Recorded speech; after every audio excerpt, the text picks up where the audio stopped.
Okay, dahil Wellness Wednesday po ngayon, makakasama po natin ang ating personal effectiveness coach and corporate communications guru na walang iba kundi si Ms. Sheila Viesca para pag-usapan po sa atin ang being contented. Ms. Sheila, good morning po sa inyo.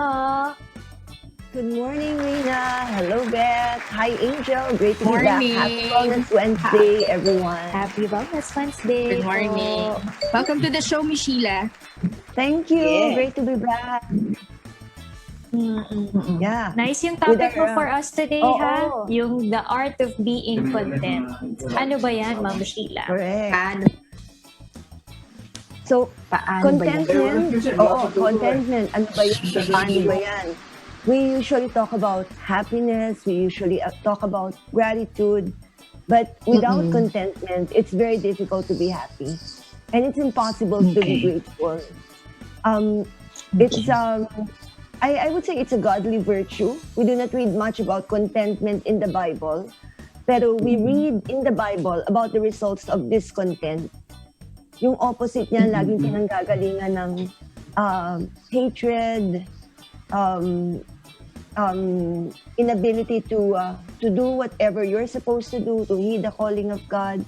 So, when we talk about contentment, ito yung pinagmumulan ng lahat ng positive psychology na pinag-uusapan natin. Okay. Alright. So, paano po ba? Ano po ba yung mga dapat gawin para ang isang tao ay makapag-practice ng, alam mo yon, pagiging kontento sa buhay? Lalo na po ngayon, in the age of social media, na talagang you can see everybody's life, 'di ba? Or lives rather, 'di ba? And somehow at the point in time maisip mo, ay sana ni ganoon din ako or sana or ganito, ganyan, 'di ba? So how do you keep up with that? Or do you keep up with that? And ano po yung mga dapat gawin para maging kontento sa buhay? Thank you, Angel. And thank you for mentioning the realities of our day. Kasi Filipinos being naturally leisure-oriented or life-oriented, hindi natin to masyadong iniinda or pinag-uusapan in the past. But now, with the lockdown, with whatever we're going through, and with the effects of social media in our life, mas kailangan tayong resolve into pursuing contentment. So, marami tayong pwedeng gawin. Hindi tayo madaling magiging grateful kung hindi tayo mag-uumpisang mag-appreciate kung ano yung meron tayo. So, that would always start with appreciating what you have and being satisfied. But contentment actually does not preclude ambition. Hindi naman sinasabi na huwag ka nang mangarap. Huwag ka nang mangarap. Yun na nga eh. Oo. At hindi rin sinasabi na makontento ka kung mali yung nangyayari sa buhay mo. Definitely not. It's simply about evaluating kung ano talaga yung kailangan mo, kung ano yung gusto mo, and being keen kung ano yung ipe-pursue mo. Hindi yung masyado kang kalat, hindi yung lahat gusto mong mangyari sa buhay mo. And if you think about it, that's a great start in order to have a happy life.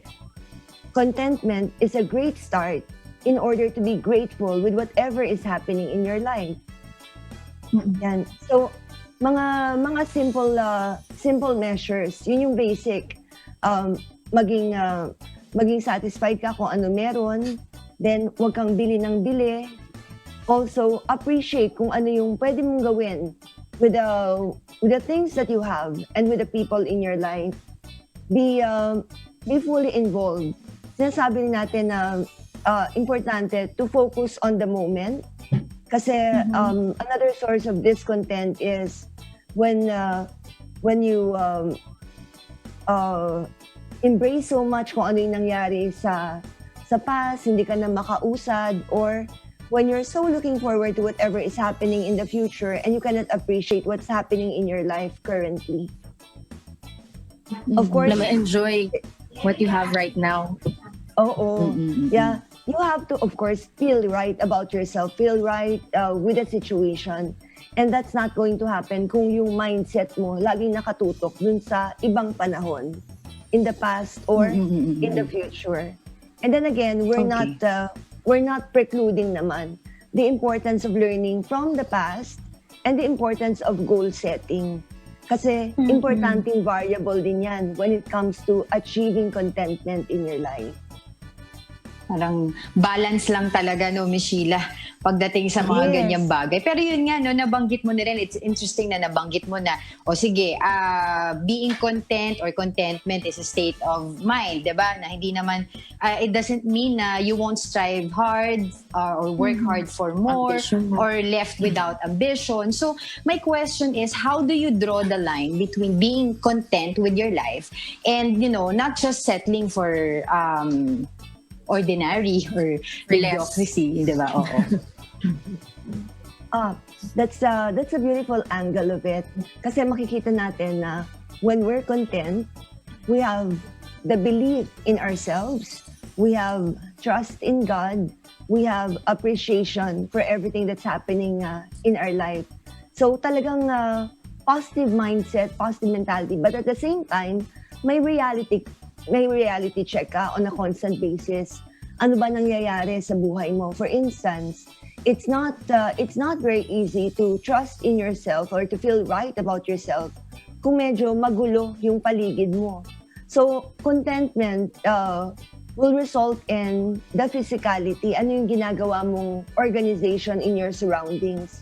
Pag may sense of organization ka, mas matitimbang mo kung saan ka magpo-focus. At hindi ka bili ng bili, hindi ka crave ng crave kung ano yung wala. Kasi makikita mo ng maayos kung ano yung nasa paligid mo.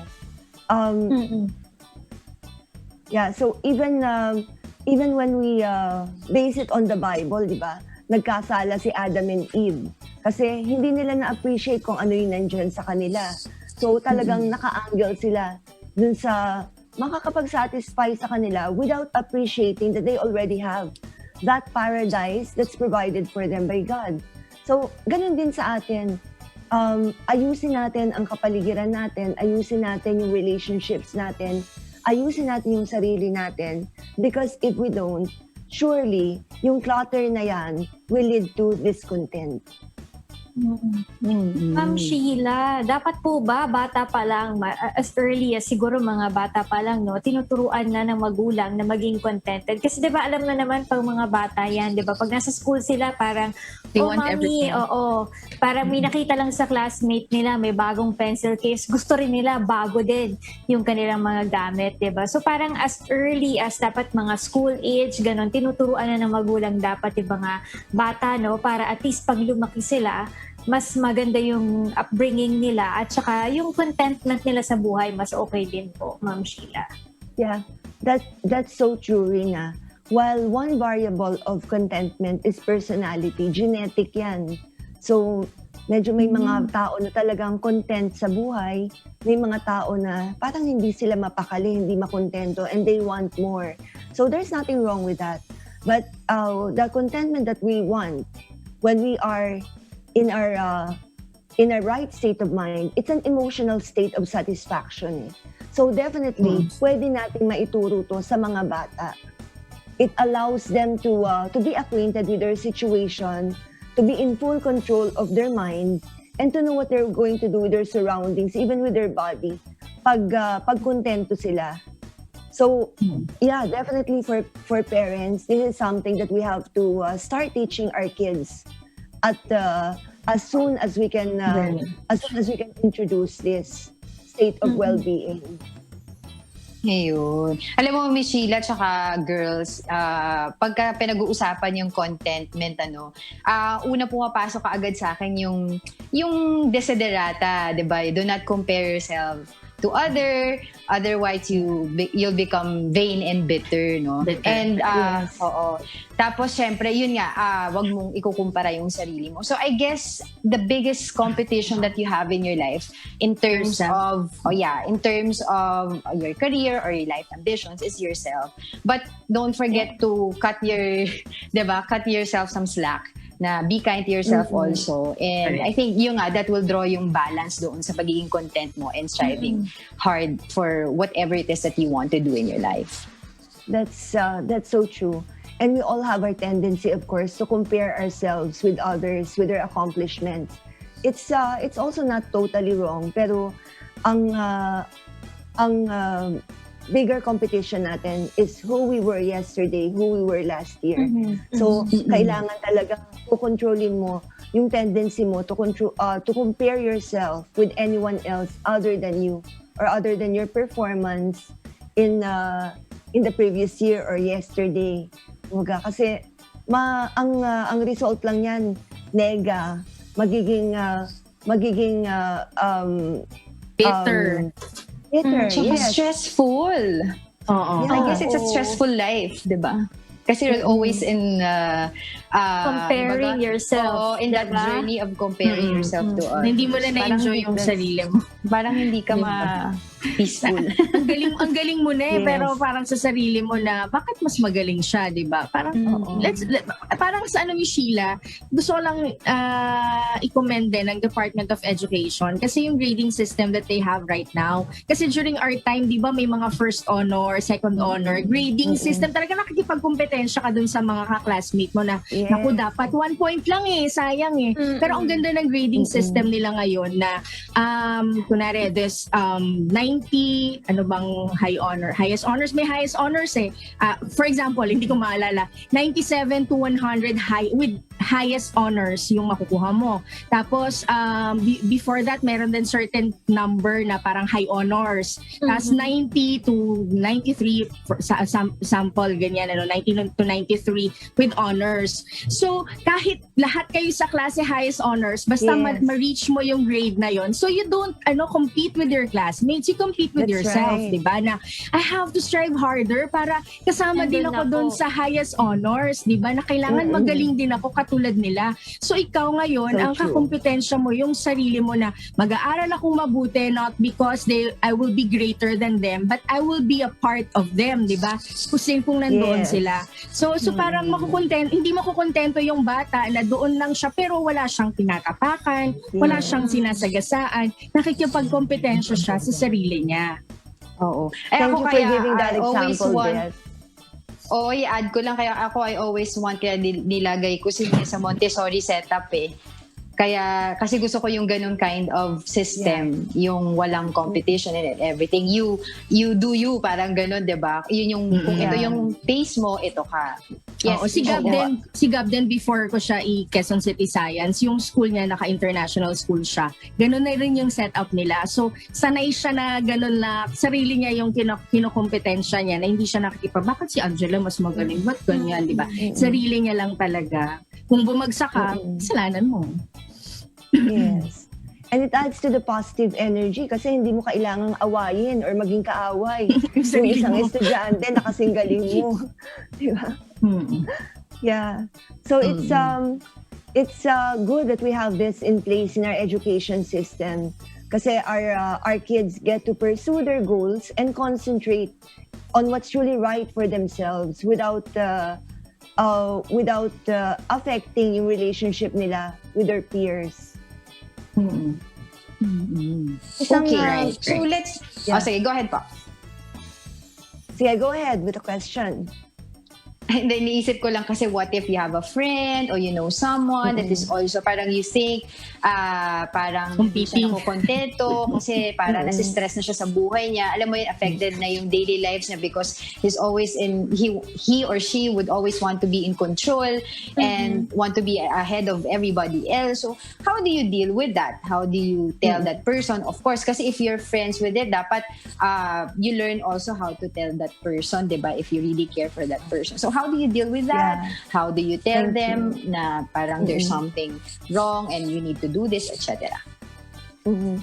Yeah, we mentioned earlier that contentment is an emotional state of satisfaction, Angel.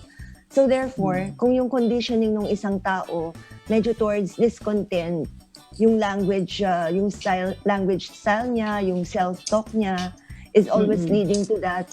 Medyo kailangan mong tutukan when it comes to channeling his communication or his perspectives. Isang variable ng contentment is laughter. So have this optimistic conversations with a person, patawanin mo, and then draw him out of that box na medyo nagko-complain siya, nag-argue siya kasi ito yung mga articulated forms ng happiness or ng contentment and happiness. Nagko-complain, nagkikrave ng wala sa kanya, nagwo-whine, nakikipag-argue, and you cannot counter this kind of communication with the same. So make it lighthearted. As you point out to the person kung ano yung meron siya, kung ano yung kailangan kung saan siya kailangan mag-focus. And then by doing that, siguro ma-address mo yung ibang mga bagay na pwedeng masolusyonan. But in the end, it's really up to the person to decide. Yes.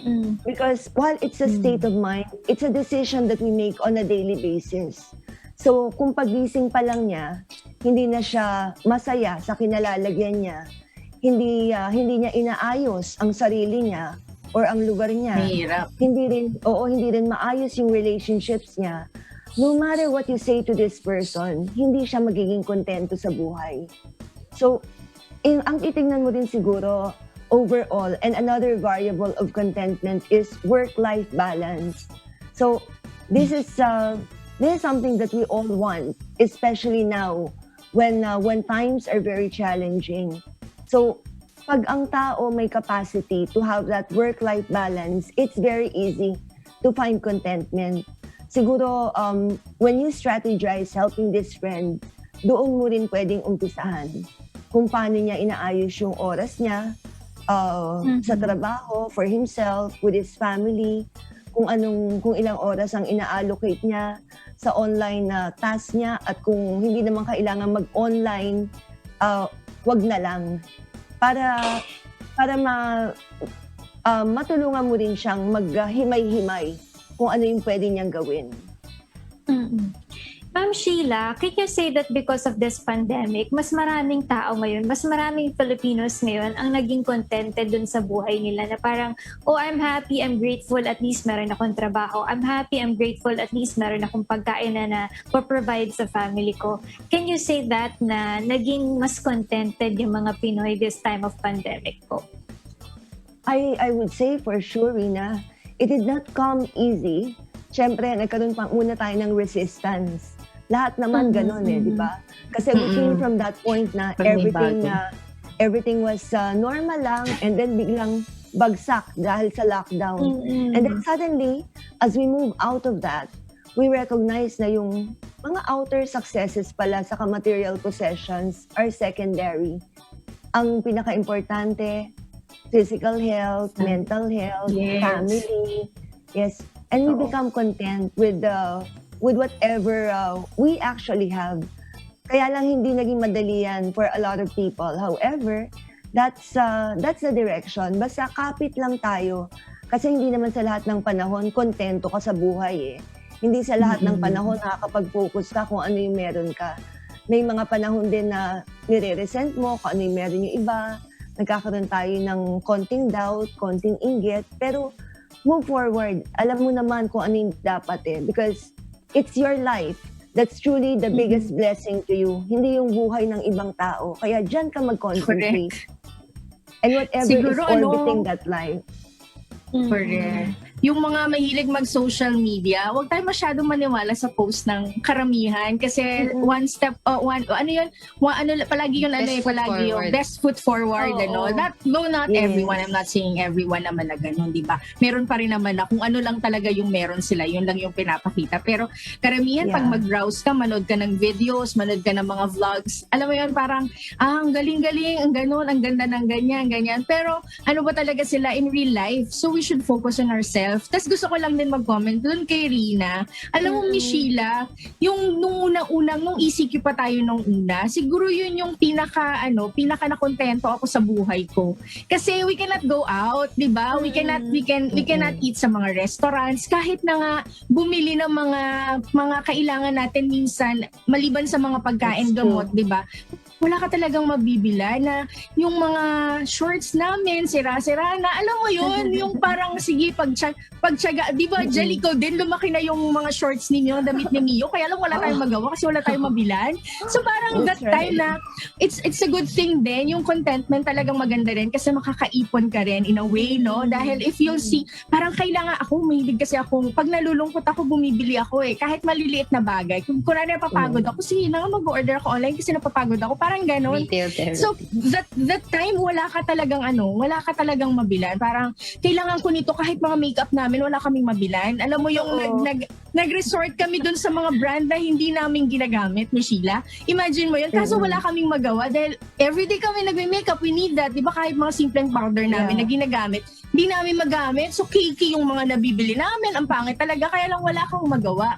So yung parang that time na kontento na lang ako na sige na nga since nandito Pwede naman na to. tayo sa pwede na to. At least nakatipid pa ako. Yung asawa ko marami na ipon. Di ba? Kasi hindi siya bumili ng mga relo niya na kasi nagkukolekta ganyan mga gusto mga sapatos ganun. Hindi di ba? Parang siguro kakambal ng pagiging kontento yung pagiging grateful na rin at saka nakakatipid. Oo ba? Imagine, Oo. lahat tayo naging minimalist, di ba? Nung mga panahon na yan. And that's when you got to appreciate, hindi ka pala kailangang gumastos ng libo-libo. Less than 1,000, marami ka na palang mabibili in terms of the gamit. At marami ka na palang naipon sa mga nagdaang mga taon na hindi mo na take advantage, na hindi mo naman nagagamit masyado. Yeah. So, Correct. Oo, yung contentment na nangyari doon, natutunan nating isabuhay every day of our life after that. And up to now, I think it's a good wake-up call. Hindi naging madali. But many of us became better individuals because of that. And because of the level of contentment that we experienced when we got to appreciate what we have. Oo. And I think, Miss Sheila, no, before we move on dun sa ating topic, total na pag-uusapan na rin natin yung social media. I think one of the, kumbaga, stressor din is yung needing approval of others, no, when you post something. Let's say, for example, kasi yung generation ngayon, if you don't post it, ibig sabihin, ang akala nila, it didn't happen. Diba? It didn't, somehow, walang ganun na nangyari. But sometimes you have to enjoy yung beauty, no, yung moment of not having approval from the others, 'di ba? Yung validation, hindi lahat po pwedeng i-post, 'di ba? Yung mga ganon. I think that's one of the reasons din kaya ka nagiging discontent sa isang bagay because si hindi ako pinansin, hindi ginito, hindi like yung post. Hindi ni-like. Bakit kaya yung ganyan or post ito kasi para makita ni ganito. Yung ganon, 'di ba? So, I think that's one of the reasons why nagkakaroon tayo ng discontentment sa buhay natin because of this age of social media. But again, sabi nga natin, hindi naman lahat negative yung effect, no? So we just have to, like yung sinasabi mo, Miss Sheila, i-balance na lang lahat. Yes. And when we open our social media accounts, kailangan mo talaga na kontento ka sa buhay mo. Otherwise, it's very challenging to appreciate what others have. Siyempre, yung mga nagpo-post yan, yung mga nagla-like, we have to consider mga tao din yan. But, however, the real life connections that we have are more important than our online connections. So our online connection should enrich our ability to relate better with our real life connections. Hindi yung vice versa. And that will only happen when you consider that you have enough around you. You are enough. Yes. So may mag-like man sa'yo o wala, may mag-follow man sa'yo na ganitong karami or not so many or even wala. The people you love are enough. Kung sino yung mga nandyan sa buhay mo, they are enough. At marami sa kanila, wala naman sa sa post na yan eh. Hindi nga nila alam na naka-online ka pala. That's all that matters, di ba? Mahal ka ng mahal mo. Exactly. You don't have to say everything that's happening to you to the world, di ba? There are things in this world that must be left unsaid. So, hindi naman yun yung basehan ng kaligayahan sa buhay. Meron lang talagang mga tao na kailangan palagi ng validation. Alam mo yun, they're trying to prove something very hard. Diba? Wag na. Tingnan mo yung sarili mo. Baka okay ka naman na. Ba't kailangan mo pang i-prove? Diba? Minsan sa upbringing din yan, Miss Sheila eh. malaking Yeah. role talaga yung pagpapalaki. Totoo, because that will determine our approach to life. Correct. When we're content, hindi naman sinasabi na okay ka na kung ano yung nandyan sa'yo. Huwag ka nang magnasa kung ano Strive. man yung ika-improve ng buhay mo. Because definitely, when we're content, we get to realize kung ano yung points of improvement na talagang mas nararapat. Hindi yung based dun sa accomplishments ng ibang tao or kung ano yung makakapagpaligaya sa ibang tao that do not even matter to you. Maganda yung sinabi mo, Sheila, Tama. hindi based doon sa sa accomplishment ng ibang tao. Kasi sabi, tamang-tama nanonood sa atin si Doc Joseph, si Emperor, sabi niya. Hi, Doc Jo. Hi, Doc Jo, sabi niya, you do yourself, di ba? You strive to be you. You be your greatest. Kumbaga, Correct. Huwag Nice. mo i-compare. Di ba, Correct. Emperor? Sabi ng ating Emperor. Anyway, Galing sa kanyang empire yung Oo. Sige. Miss Sheila, baka you want to give us your last takeaway for this topic. Okay. Well, last takeaway, embrace what makes you happy, follow what makes you happy, and be concentrated on improving your life, and all the rest will follow. Ikaw yung center ng buhay mo. Oo. And everything else that's orbiting your life, i-evaluate mo, kailangan mo ba to? O medyo pangsamantalang want lang. And then, of course, value those that truly matter, the people who truly matter. So that will be the ultimate source of contentment. Kasi alam mo that you are enough, you have enough, and everything is going to work out. Basta, ginawa mo lang yung dapat while you were placed here on earth, pagbutihin mo yung buhay mo, pagbutihin mo yung ginagawa mo, and everything else will naturally follow. Mind your own Nice business. one. Huwag buhay na may buhay para makontento ka. In Thank short, you, Miss Sheila. Pinaganda ko na nga eh. Oo, basta at mind your own business. Tinranslate ko lang. Thank you, Ma'am Huwag Sheila. kang maging giraffe. Practical lang tayo. Huwag kang maging giraffe. Kasi Bakit? laging nakaganon yung leeg Nakatanaw sa kapitbahay, no? Ah. Inaasa na nga yung bakod ng kapitbahay. Kanina ba si ano? Uy, naku, alam mo ba? Naku, bumili na naman ng bagong kotse. Gusto ko At rin yan. eto pa. Ayan, tama. Ayan, Oo, kayo huwag ba? kang maging- Huwag kang Magaling maging kami dyan. giraffe, Buti na lang huwag hindi kang kami maging magkapitbahay. ostrich, No? oo. O yan, matataas yung leeg. Sige, sige. Sige, thank you, Miss Sheila. Ma'am Sheila. Yeah. Thank Napakaganda you, ng ating Miss. Wellness Wednesday. Sayang wala si Oo, Erica. Marami enjoyable masasabi yan morning. sa ganitong Kaya topic. nga eh. Si Erica May will sakit. see her next May sakit ba? week. Oo. Oh, one last na. Hindi pa natin natanong Yes, yung ma'am. patungkol sa talk shop ni Ma'am Sheila. Yes, Ayan, yan. Sige, Please sige, sige, promote talk sige. shop po, Ma'am Sheila. Okay. Thank you very much, Rina, Angel, and Beth. So for those who want to enroll in programs on positive psychology, communication, leadership, team building, customer service, they can reach us at 0917-877-5588 or 0917-894-5588. Check out our courses on www.talkshop.ph. And you can also send us messages on our social media account, Facebook, LinkedIn, Instagram, under Sheila Viesca or Talk Shop Consultancy. Ayun. Thank you, Ma'am Sheila. Thank you. Napakaganda Thank ng ating you. Wellness Wednesday. Abangan Yes, ulit namin happy yung topic mo ha for Wednesday. next week. Thanks, Miss Sheila. Yes, Take for care. sure.